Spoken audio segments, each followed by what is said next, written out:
The No Nonsense Roundtable, a weekly radio show and podcast where host Dom Genova interviews guests from all walks of life, all with amazing stories to tell. And now, here's your host, Dom Genova.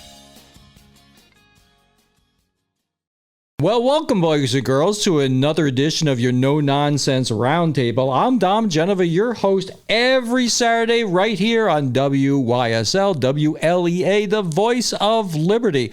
And I think this is the first time I've taken the time to have a guest back 2 times in a row, or at least 1 time in a row, if you want to call it that, because we didn't get into enough stuff last week. And the fellow I have here is David Bast. And David, you have a song for us here?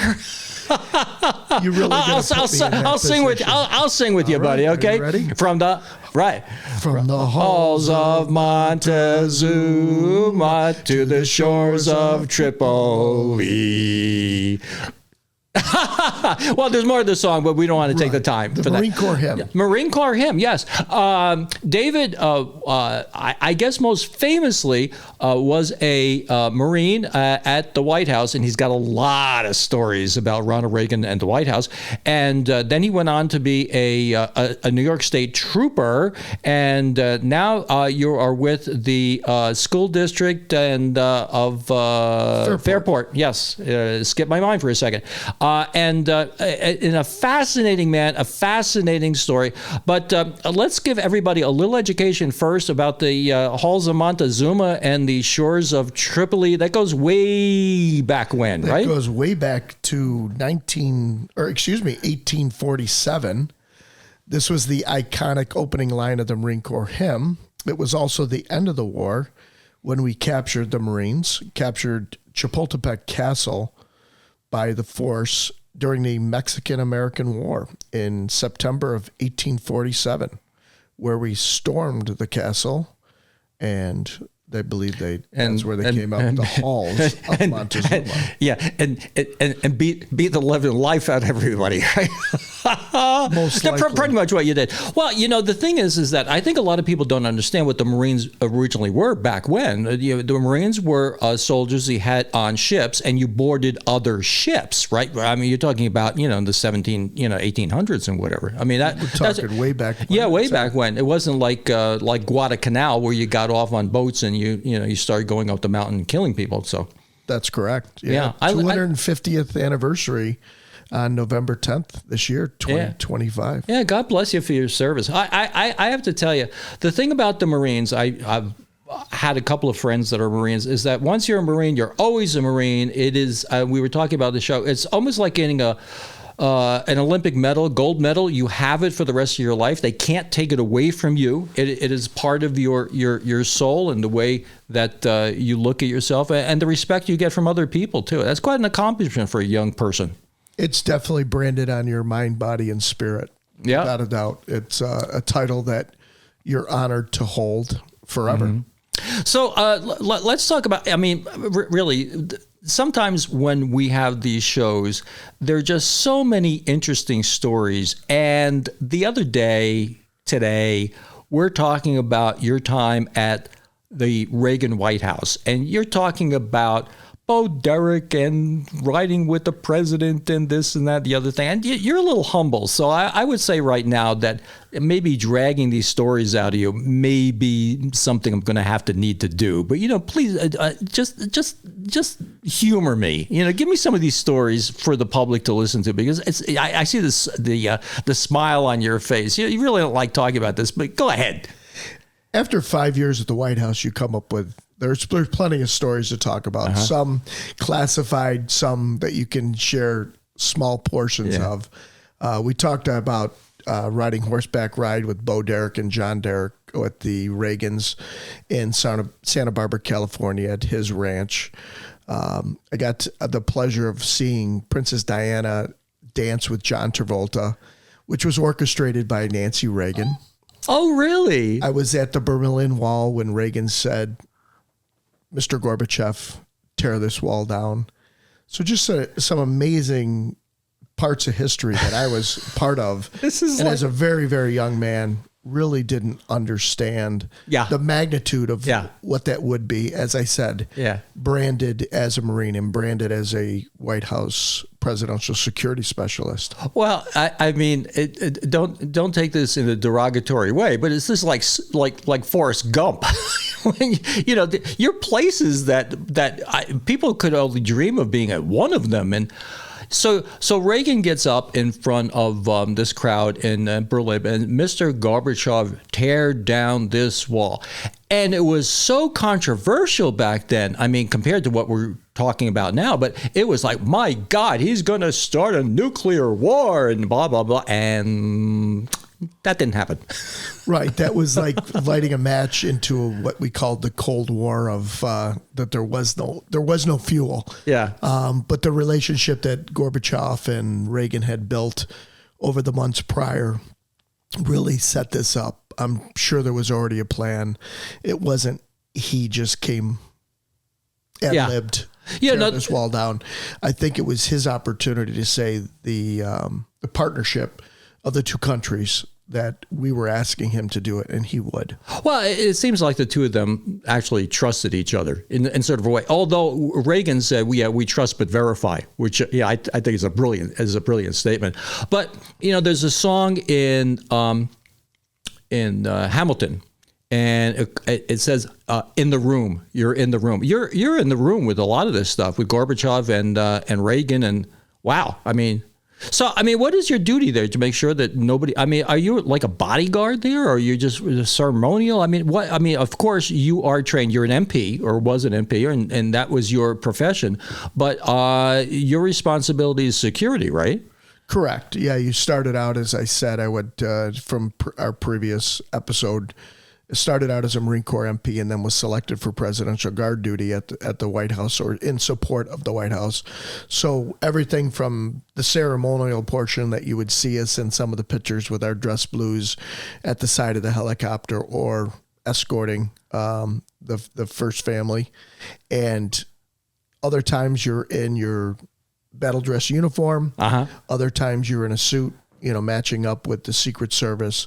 So you had all those opportunities where you worked all those different types of details. Well, the dress blues must be quite the honor, right? And I mean, you guys look so sharp in those dress blues. Yeah, I might be very opinionated about it. I think it's the nicest uniform that the military has. So drop some more names. I mean, 5 years there. I mean, you got the Bushes and a bunch of other people that we know. The thing about that you were just saying about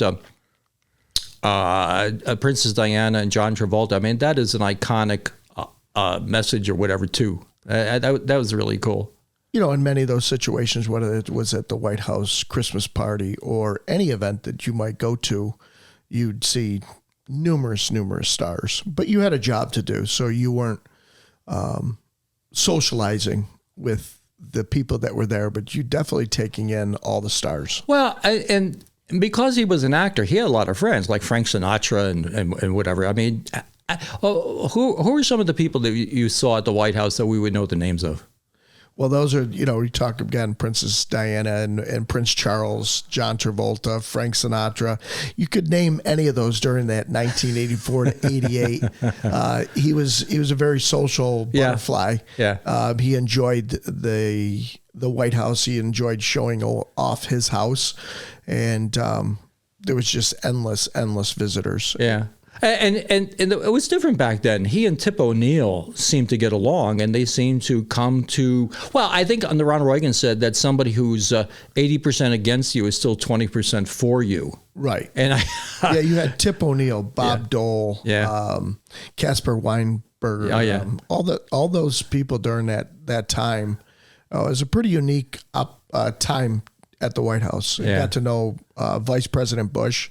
I was there when President Reagan had his malignant polyp removed from his colon. Yeah.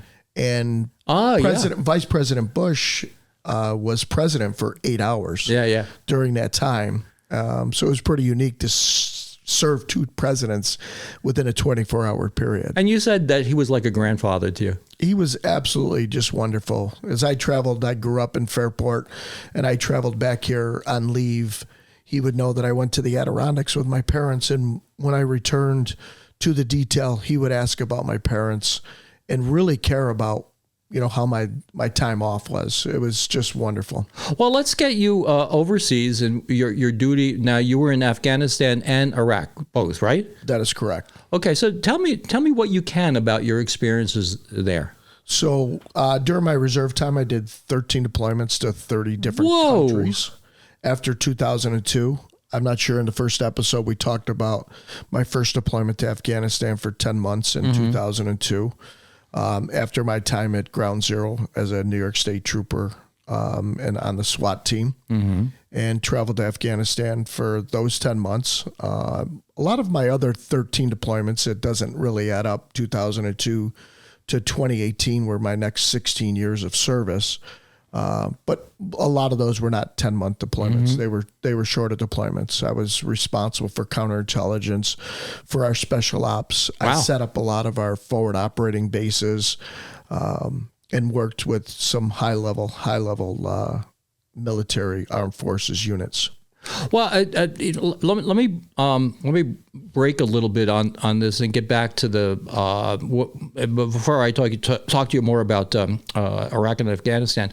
But you were talking about being on the SWAT team 9/11. You were there on 9/12, right, or 9/11, and you were there when George Bush was on his megaphone. I mean, right? Right. Yeah. When George Bush was in the pile, we were providing security for him. And in his travels in the city during that time. We traveled down on 9/11 in 2001, staged outside of the city, and then on September 12th, we were actively in the pile with the Bucket Brigade. It was pretty surreal, to say the least, and spent the next 4 months before I deployed to Afghanistan. Well, you must have seen some very, very, very hard things to see. Very challenging.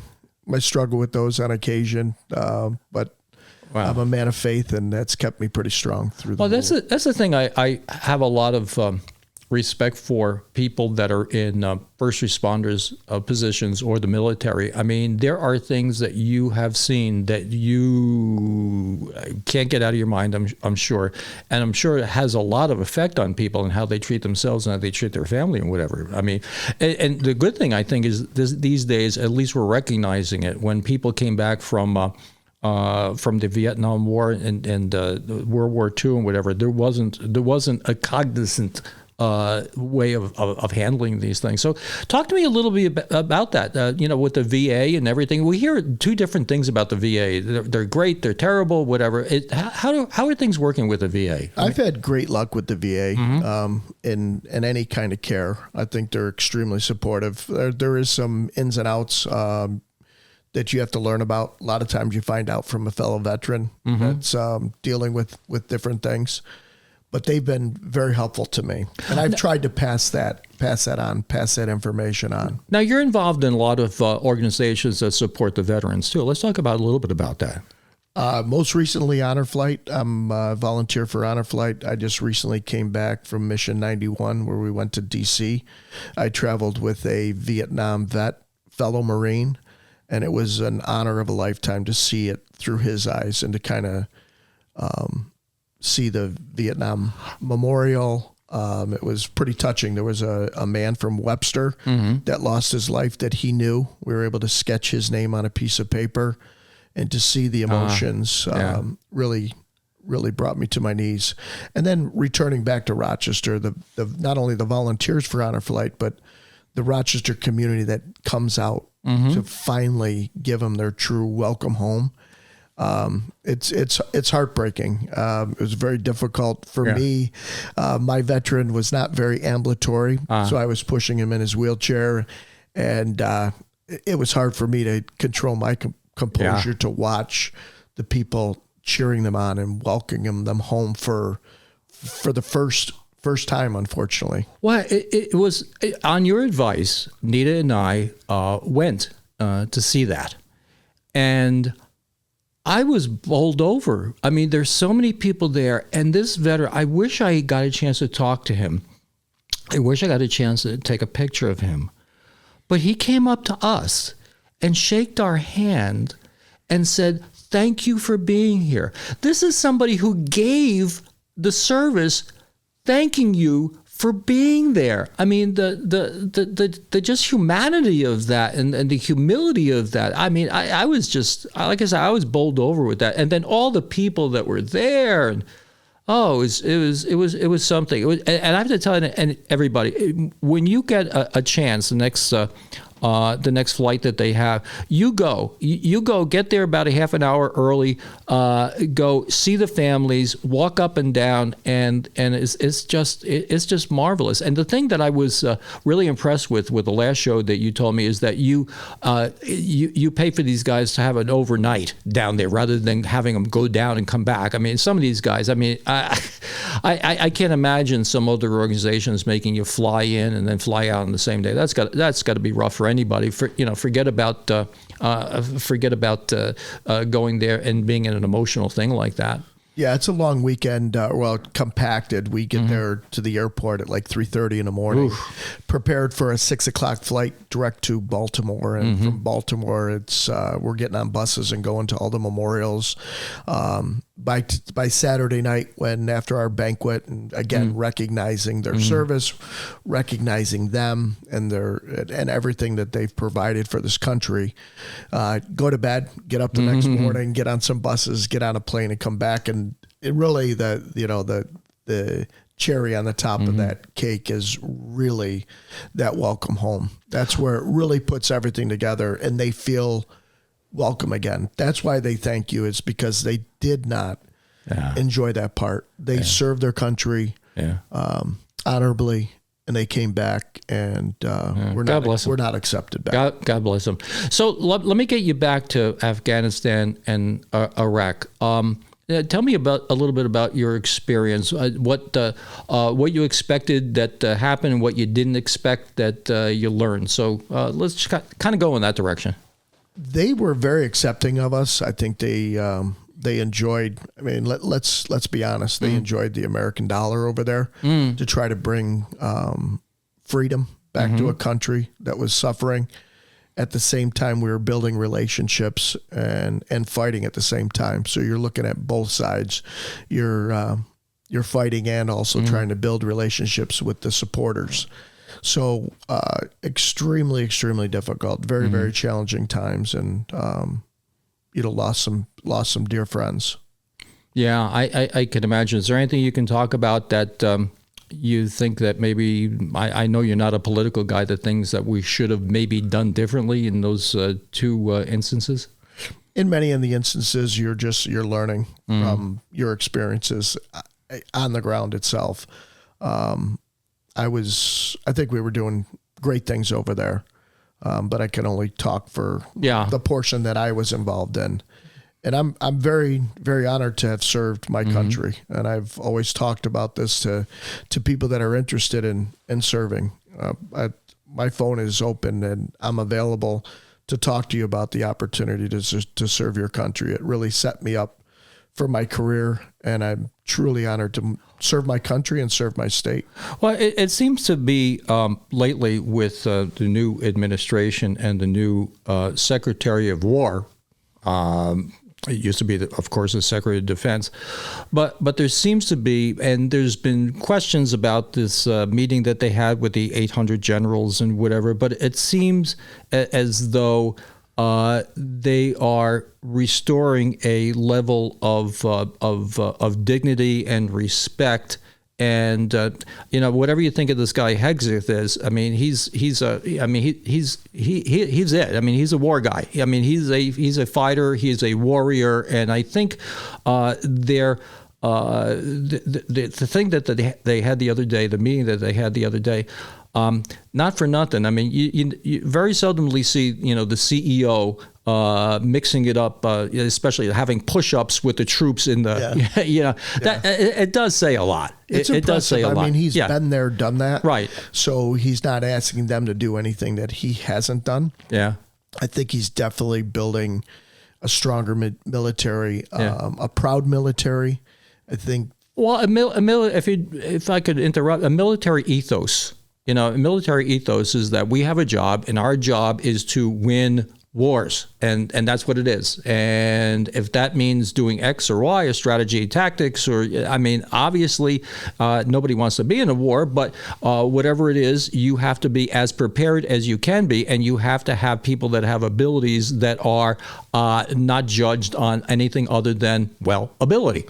There's one simple standard, and the standard is the standard. Yep. You know, there's not a way, there is the way. The way, right. And the standard should be held to, because those that have traveled overseas and deployed in times of war realize how important that is. We cannot sway on that standard. So let's craft a message for young people. Now, we're gonna set this up sort of like it's its own little segment. Okay. In front of me, I have David Bast. This is the way I would do it if I was doing it on YouTube. In front of me, I have David Bast. David Bast, a Marine for life. He joined the Marines when he was very young, went on to be a New York State trooper, and worked in the Reagan White House for 5 years, was deployed to Afghanistan and Iraq, is a educated guy. He is a warrior. He is somebody to respect. He made a decision to join the military, join the Marines, and he has not looked back on anything other than pride at having do that. And as a individual who has had this incredible career, what would you say to younger people who are thinking about their future? You are so kind. I appreciate that introduction. It was the best decision I ever made to serve my country. It was something that came upon me in my first year of college. And again, as you said, I would never look back with any regrets whatsoever. It set me up for my career as a state trooper.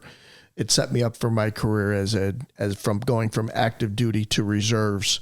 It gave me the opportunity. I grew up when I didn't feel like I necessarily had to. I wasn't running from the law. I didn't need to learn how to make my bed. But I saw things from so many different walks of life. It wasn't from the Fairport boy.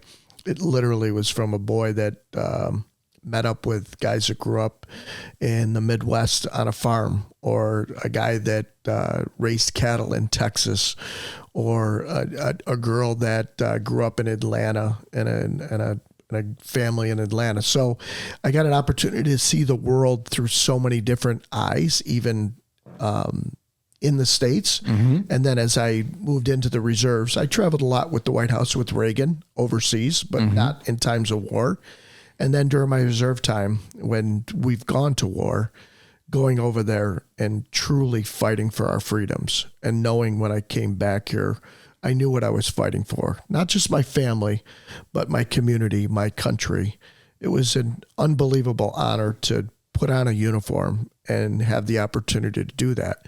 It started out as a volunteer, and then, built into a real career that I'm super proud of. Well, what it seems with you, as with a lot of other veterans, is that you went on this journey when you were young, and a direction that's changed with a ship leaving port by a very small degree has a profound effect when it gets across the ocean. And it seems that your decision to join the military, especially the Marines, did that for you. Is that pretty much correct? That's a great analogy. It really set me on my path for where I stand today, and really being a service guy, placing service before self. I think I was very selfish, in my life after I graduated high school, and trying to figure out what I was going to do for myself. And when I joined the Marines, is what am I going to do for my country? What am I going to do for others? And by that, I was rewarded handsomely. Purpose and honor, right? Amen. Gives you purpose, gives you honor. And becoming a Marine in particular, you're part of a family.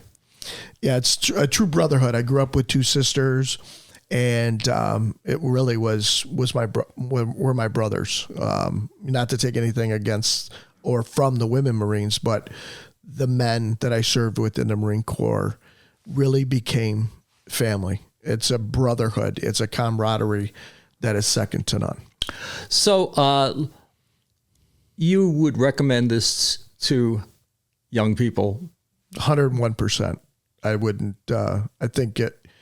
If I had my opinions in it and they mattered, I think everybody should serve their country. I think it would be a real benefit to them and to our country. Well, the other thing I would like to say is that our listeners, there's not that many of them that are of that age, but they have children and grandchildren that are of that age. And one of the things that I see in my dealings with people and hiring people when I have my dealership is people going to college, getting an incredible student loan, getting a degree, and having no marketable skill. And you join the military, you have a retirement, you learn a skill, and you become a part of a group. And it is a direction that is a very worthy direction for people. And you're not going to get yourself into this problem where you have all this student debt and you're flipping burgers someplace because you got $100,000 worth of loan to pay off. Absolutely, it's an advancement. You're learning a job skill. Mm-hmm. I finished my bachelor's degree using the GI Bill. Mm-hmm. So you had the opportunity to not only learn a skill, work in a job like you are in the workforce versus education, then getting a job. So you're in that career field. The military is providing you all this exceptional training. You're talking about this cybersecurity, the drone training, all this new space warfare. You're getting all this training, and you come out with a discipline as a veteran. You come out with additional education. You come out with the experience of actually being in a job. I think the opportunity for a company to look at a veteran as an employee is superior. One thing I think that we don't really pay attention to is the GI Bill. I mean, it's paying for your education. You don't put that into the calculus. You don't naturally just put that into the calculus, but that's a heck of a benefit. Like I said, I mean, people that take these degrees and they can't get jobs, and it's just awful. It's just awful lately. So let's change the subject to a little bit. What if you were look back at some of the really fun things that you've done? I mean, what are some of the fun things that you've done as a member of the military and as a trooper? I don't want to be. Oh, look at you smile. It's a tough question because I really found fun in everything that I did. It became a family. Uh-huh. So when you go to an event with your family, it's enjoyable to be around your family in general. So when you're joining a new family, so I really got to know a lot about the world. Yeah, a lot about our nation because you're bunking with somebody from across the country. And you're learning about their life, about their family, about when they go home on leave and when they come back, talking about their experiences. It really was a lot of fun. It was a lot of hard work, but I'm telling you, my time, whether it was on active duty in the reserves, I found fun in all the work because I saw the reason that we did it, the reason we trained, the reason we deployed, the reason we protected our President of the United States. I found fun in all that because as we go back, there was a real purpose. I found a purpose in my life, and he was either paying it back or paying it forward. I really enjoyed serving my country and serving my state. Well, one of the things it sounds like you're talking about is that there's relationship that you have among you and the other soldiers, but the families among themselves. Is that what you're talking about? Yeah, families come together. You're in a foreign country. You could be in a foreign state. And these communities come together to support each other. Guys are getting married for the first time. They're having babies for the first time. So you've created another community within a community. Each one of these bases, it's like its own city. Yeah. So you have that community feeling with as I talked about, the camaraderie and the brotherhood. Yeah. Well, I have to say we're about out of time again. And I'm going to have Let's do it again. Yeah, let's do it again. I have to say, you are probably one of the most fascinating people. I've had 325 shows. You are one of the most fascinating people that I've had the honor of interviewing. Because it's so many different levels that you've achieved success in, and you're a heck of a guy, and we're both bourbon fans, and yes, absolutely. And we'll have to tip a few one of these days. So, David, thank you ever so much for being on again. If my segment is for honoring veterans, I would like you to serve me up some people that we don't know. I used to give when I was a car dealer. And I drove the convertible in the Memorial Day parade. I would give this one particular veteran, he's since passed away, and his name was Bill Bruckle. And Bill Bruckle was a submarine commander in the Second World War in the Pacific. Yeah. And you know, these guys, God bless them. We wouldn't be here if it wasn't for the veterans. Yeah, I wish I could recognize all the 61 veterans that were on the last mission with me. Yeah. You know, most importantly, the veteran that I spent the most time with, Marine Roger Legg, mortarman during the Vietnam War. Yeah, and again, a local gentleman. Yeah, well, served his country well. God bless you guys, and we'll see you next time, and we'll go tip a bourbon now. Let's go. Bye-bye. Thank you. And here's a message from my producer, Justine P. Today's special sponsor is Middle Finger Lake Butcher and Meat Market, The Friendly Knife, on 13 Ajita Ave.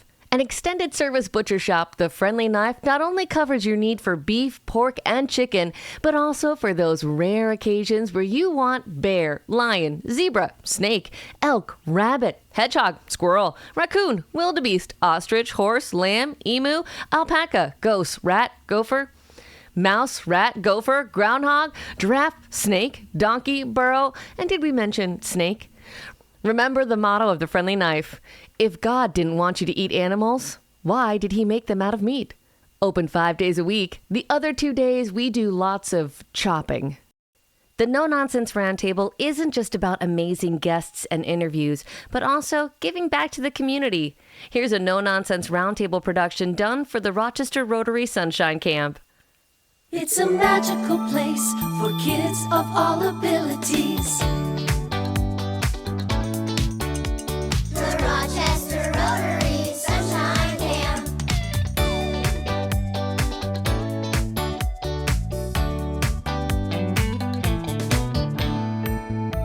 Where kids have no barriers to fun. The Rochester Rotary Sunshine Camp. Well, welcome to another edition of your No Nonsense Roundtable here on WYSL, WLEA, the voice of liberty. Glad to be here. We were on a different radio station every Saturday at this hour, and now I am happy to be here. And a couple of things about the show. One is that we run it now commercial free. And we spend the time that we have, we would use for commercials, and we are honoring a vet every week. And I'm going to give you some car buying tips because I was in the car business a long time and I know things that you don't know. In this general vicinity of WYSL, WLEA, there is a fella that I met. He's a day guy. He's a day guy from 12 to 1. He has a show here, and he does something that I can't do. He takes live calls. He has quite a reputation and quite a listenership, and his name is Peter Vasquez. And since you do this more than I do, I'll have you introduce yourself, your show, the time, and how long you've been on. I appreciate that. Peter Vasquez. I go by the Conservative Nuyorican. See, we're on every day, Monday through Friday, 12 to noon, and I believe we repeat over the weekend as well, maybe 9 p.m. if I'm not mistaken. Yeah, and the question I always like to ask people right off the bat, because it's kind of a comical question, but it lets people know about your path in life, is what did you want to do when you were 10 years old, Peter? Oh, man. I'll tell you what, radio was not something I was thinking about when I was 10.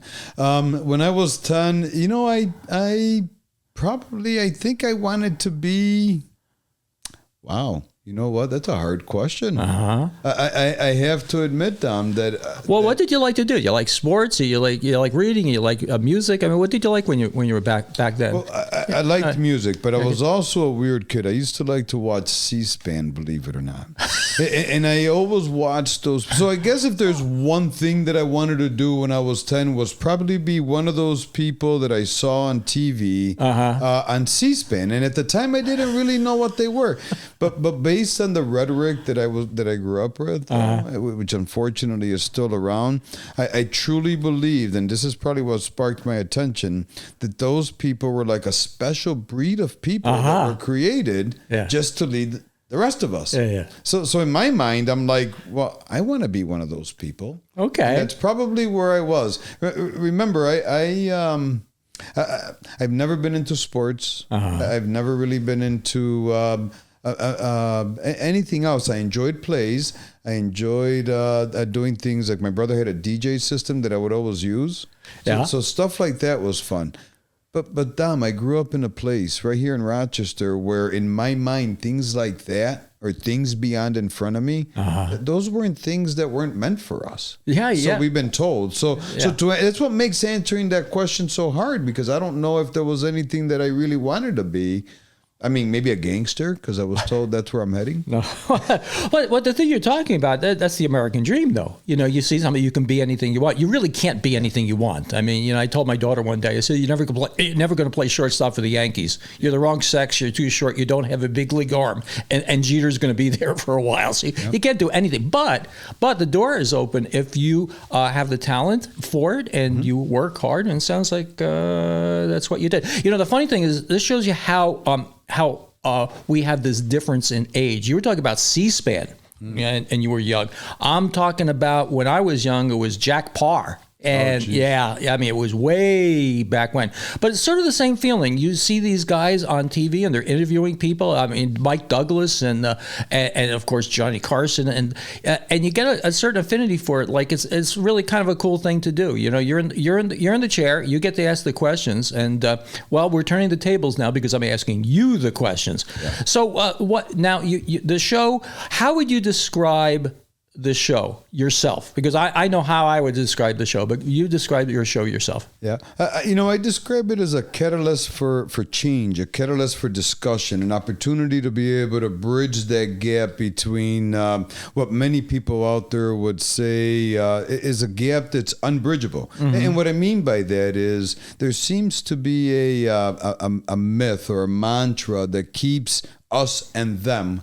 And the crazy thing about it is us and them has different meanings. It's not just race. It's not just fiscal status. It's us and them. And my goal is to be able to bridge that, is to bring people to the table and say, let's talk. And I tell people, believe what you believe. This is America. That's my whole point. It's okay for us to disagree. Right. And if we don't agree, then defend what you believe in. Maybe you'll change my mind. But it amazes me how many people don't view it that way. But that's what Next Step Show is all about.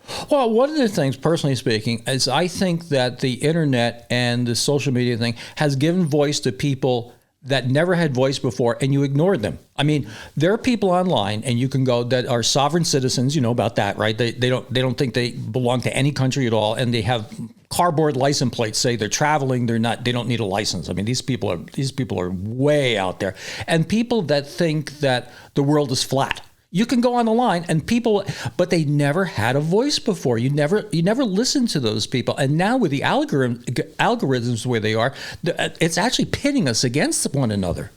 And I think that's intentional, which I guess is a conversation for another day. You know what I love about your show, or the title of the No Nonsense Roundtable that you have, is that it allows people like me that grew up being told something that was just a little off and not quite true, right? Things like, a radio show host, for example, was a them thing. In my case, it was a white people thing, which is so bizarre to me. I mean, I'm a disabled veteran, Dom. So now that I'm older, I look back and I remember these conversations that people told me, and I'm like, wow, I was almost denied the opportunity to be able to even participate as an armed forces individual because I was convinced that wasn't for me. Well, the thing that's astonishing to me at my old age is that I lived in a time when the help wanted section had help wanted male, help wanted female. Yeah. My Lord, I mean, that seems like it was like a whole era ago, like the Dark Ages. I mean, could you imagine living in a place where they're not going to hire you because you're a woman? Now things have equaled out, and I think some things obviously are changing for the better, but maybe we don't realize that they're changing for the better. So one of the things that I like to do, as you know, on the show, because of my respect for people that have served. Tell me a little bit about your service. I mean, thank you for your service. So, I appreciate that. So what did you do? Where were you? Well, well, first I joined when I was 17. I turned 17 on a Sunday. That Monday morning, I had both my parents at the recruiter's office, and the following week, I took off to basic training. So you know what? I wanted a way out. I knew that there had to be something bigger and better than what people were telling me was in front of me, and that's kind of what the military offered. Not to interrupt you, but what branch did you? Oh yeah, I joined the Army. Okay. No, I looked at all the branches, and I have to admit, when I first joined the military at 17, patriotism wasn't the first thing I was looking to do. I knew that there had to be better. I believed in God, country, and family. I believed in the United States. I mean, my father would leave me little dimes and nickels in the morning saying things like, go to school, make sure you learn. So the only thing that I could find that I would be able to be a part of based on my circumstances was the military. Now, once I joined the United States Army, went to basic training, started traveling the world, starting meeting people, like actual cowboys, Dom, like hat, big belt buckles, spurs. People who never saw a black or a colored person in their life would come up to me and be like, I never saw a black or a colored person in my life. Changed my view. That's when I realized that America, and traveling the world is when I realized that America was not only worth defending on paper and in policy, it was worth defending in uniform, even if it meant to sacrifice my life. And that's where I realized that being Latino, that the circumstance that people keep telling us about was a lot of nonsense, which is what makes the title of your show so dear to me. Well, I appreciate that. My thing, and what precipitated my idea to have a show like this is that on this other station, I'll mention his name. I mean, nobody's going to have a problem with this, but Jim Salmon has a show on home repair, and I listen often. Yeah, it's a wonderful show. He's been on the air for 30-something years. He does a magnificent job, but it's talking about your home and the roof on your home and your furnace and the servo valve on whatever it is. And I said, well, if we could have a show about that, how about a show about people? Because there are people that that you should know more about, and people that you don't know that you should know. So, for instance, Don Alhart, and I tell this story all the time. Forgive me if you've listened to my show, you've heard me say this like 12 different times, is that he had a mock radio station in his home when he was in grammar school. Okay, straight line. Okay, Jack Palvino owned Wham and owned 6 other stations. He wanted to be a lawyer. Then became a disc jockey, then ended up owning six stations. I mean, this is just incredible. Who would have known when he was that young that's where he was going to go? And so everybody's got a story. And it's really interesting meeting people and getting to know them. And if I could do that a little bit on the air, it's very rewarding for me, because I think if I learned something, you learned something that you didn't know. Now, I didn't know you were in the military. And now, what are you doing now? You're not. This is not your full-time career, having a 1-hour show from 12 to 1. And the other thing I think about your show, I'm going to back up for a little bit, is that 12 to 1. What are you doing 12 to 1? 12 to 1, you're having lunch. You be in your car, at your desk, and whatever, and tune in to this man's show. It's on WYSL, WLEA. The AM stations are 1040 and 1048, and it's FM 92.5. I think it is in Rochester. Tune into his show. It's a really great show, but that's not what you do to earn a living. So let's talk about what you do to earn a living. Absolutely. You know, I on the show, I don't do that for a living yet. However, I do want to put out there if anybody wants to help sponsor. I love that answer. That is that yet. Yeah, listen, I love radio. Yeah.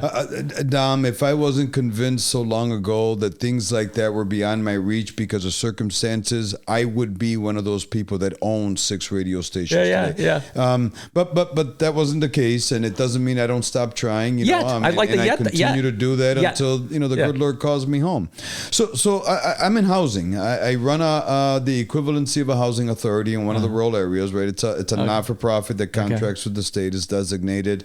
We have the only what is that called? The only homeless shelters in Yates County. Okay. So we do all of that. We do all the homeownership programs. But I chose to do housing as my full-time job. And some of my conservative friends, they call me squishy conservative because of this. But I do believe that there's a couple fundamental values that conservative has gotten it wrong politically. Okay. And one of those things is housing. I'm not going to go to the extent of saying things like it's a birthright or whatever. To me, those are political statements. Yeah. I think the right thing, the God, country, family thing for people to do is to ensure that our neighbors, regardless of their situation, is safe and have a place to lay their heads that they can call home. I mean, health and home. If those two things aren't solid, Dom, and you know this, right? Mm-hmm. It doesn't matter what else is going on in your life. You'll never succeed, which is why programs like the homeless program in New York State requires, for example, homeless people that get a job where they're homeless in a homeless program. Then if they get a job, they have to pay for their own homeless program. And it's like they'll never ever leave that situation, which is why I took housing to heart. And I launched an initiative called A Step Towards Independence to put words to the work that we do to show people that it doesn't matter where you are. It doesn't matter if you want to own a house with 100 acres or have an apartment somewhere that's subsidized. Everybody deserves a right to have a place to live. And that goes along with my stance on everybody has a right to have their voice heard, to advocate for themselves. But if you don't have a place to sleep, how can you advocate for anybody, including yourself? Well, how can you get a job? I mean, you go to a job if you don't have some place to lay your head and sleep. I think a lot of this boils down to arguments of tactics, not so much strategy. I think that the strategy is to help people to overcome these problems. We were talking before the show. I think, personally speaking, a lot of our problems come from things that are not our fault, but they are our responsibility. We didn't cause these problems, but we were born into a society that has these problems. And how are we going to fix them? I think that everybody can agree that people should have a place, a roof over their heads. Now, how do we get there? I mean, do we hand them something, or one of the problems, I think you might agree with this, and maybe we are getting to a little bit of politics, is that you can throw money at things, and that's not going to help. I mean, so what helps that? And I think that's the difference between a conservative and a liberal. Absolutely. And that's, again, going back to the Next Step show and the work that I do in housing and the work that I do outside of housing, my work as a chaplain. I'm a chaplain as well, in case you didn't know. All this stuff revolves around addressing the core, the root of the problem. And the show, I've dubbed that as the bamboozleness crisis, which is different than bamboozleness in the sense that it's a reoccurring type of bamboozleness, right? Okay. You've been convinced that you're not only a victim, but that you're owed something, that if you feel sad in a particular issue, that the world has to stop. And the thing is, that's not a reality. That's not a reality in any political stripe that you have. It's not a reality in any religious stripe that you have. The fact of the matter is, we need to really focus more our dialogue. I'm talking about, especially leaders like you and I, faith leaders, politicians, all of them, right? If they have access to a mic, everything that comes out of our mouths should be serving an individual's ability to be able to enhance themselves. I tell Bob Savage from WYSL all the time, I'm like, Bob, we're role models. And today, like I said, is National Coach Day. I love National Coach Day, not just to recognize those that coach in sports and other stuff, but for those of us that understand that every smile we take, every step, every word that comes out of a mouth is being observed or heard by someone. That in itself makes us a coach, Dom. So let's lighten things up a little bit here. Tell me one of the most interesting people you've had on your show. Interesting. Oh, man. Interesting, people. Funny, an unusual story, somebody you didn't expect they were going to be the way they were.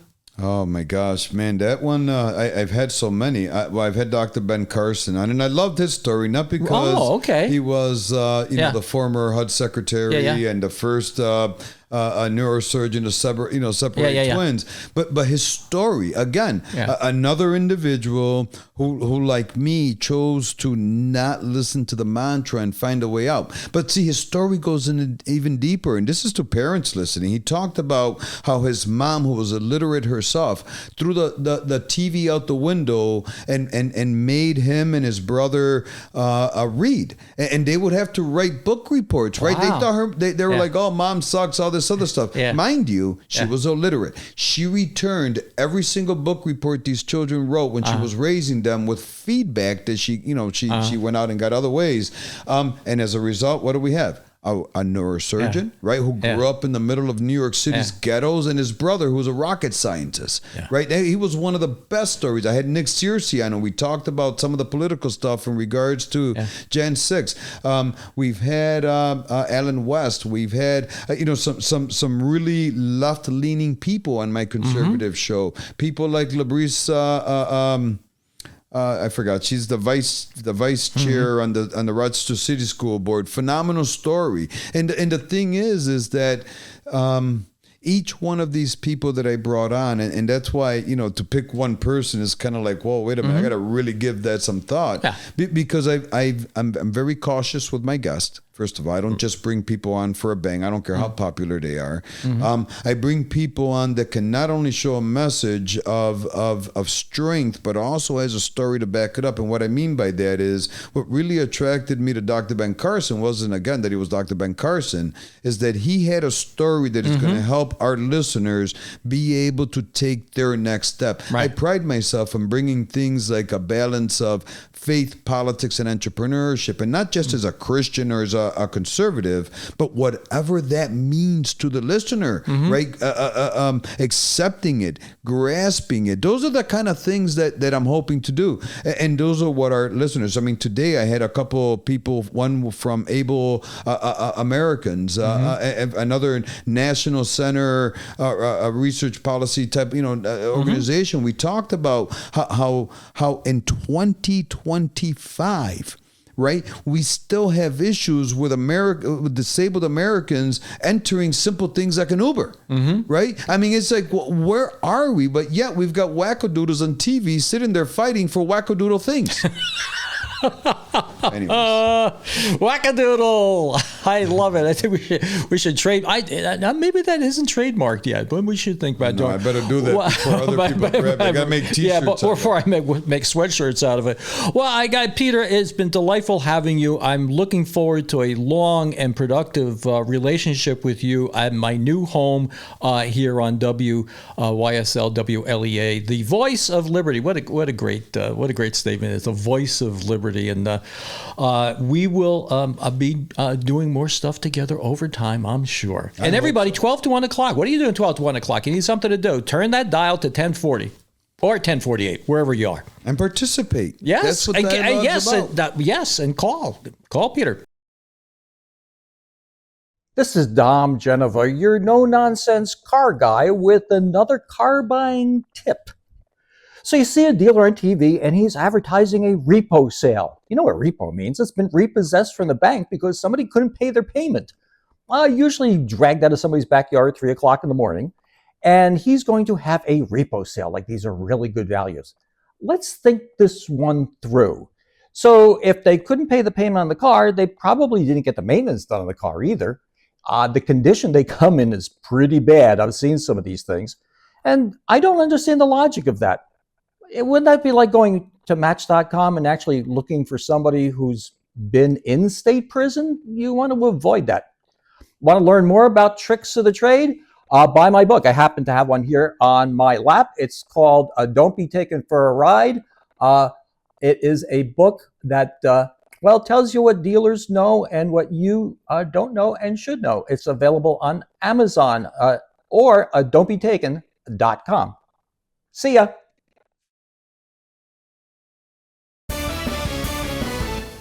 And now a special report from your Middle Finger Lakes News. Notorious far left-wing social action group, the Unsweetened Tea Party, conducted tonight a surprise sit-in at radio station WIFU. They want the weather department to stop advancing the hideous insult that hurricanes can only be two genders. Quote, "It used to be all female names, then a rotation of male, female. Gender is just a social construct. We at the Unsweetened Tea Party recognize 57 varieties. Just like Heinz ketchup," said hardware store owner Isaac. One member suggested that naming rights be given to hurricanes like they do with sports stadiums. Quote, "Think of it. Any company selling constipation medicine would jump at it. Hurricane Metamucil is clearing Miami Beach right now, or Hurricane Senecot is dumping on Daytona." The disturbance was quickly dissipated when the sheriff was called, and he realized it was only his two relatives, a pet cat and a lost traveler roped in by the commotion. That was the sum total of the demonstration. He lured them out of the lobby with a cookie. No further unrest ensued. This is Justine P. reporting from the Middle Finger Lake studio in the town of Middle Finger Lake. Join us next week right here, and you can see the recorded interview now at NoNonsenseRoundtable.com. And don't forget to order your book at Don'tBeTaken.com. That's all for now. Carry on.